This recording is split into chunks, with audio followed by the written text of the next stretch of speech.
Cooler months are on the way, so let's get your garden ready to face the chill. Don't toss those autumn leaves that are piling up. Use them as a light mulch around your plants to protect roots from frost and enrich the soil as they break down. And while you're at it, cover your compost with plastic or canvas to lock in moisture and to avoid a drenched compost heap in high rainfall areas. Now, with the drop in temperature, it's time to rethink your watering routine. Plants need less water now, so water deeply but less often. This prevents waterlogged roots while ensuring they get enough moisture to stay healthy. Keep an eye on your plants. If they start looking stressed, tweak your watering schedule accordingly. As the chill sets in, move frost-sensitive pot plants to a sheltered spot to keep them cozy. And don't forget to cover delicate plants with frost protection material to shield them from icy mornings.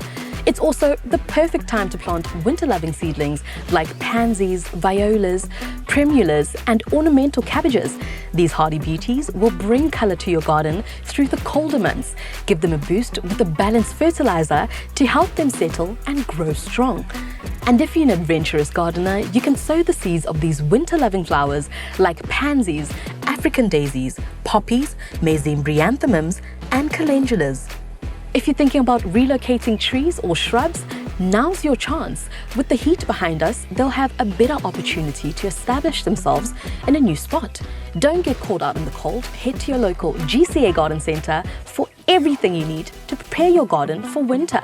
Visit lifeasagarden.co.za to find one near you.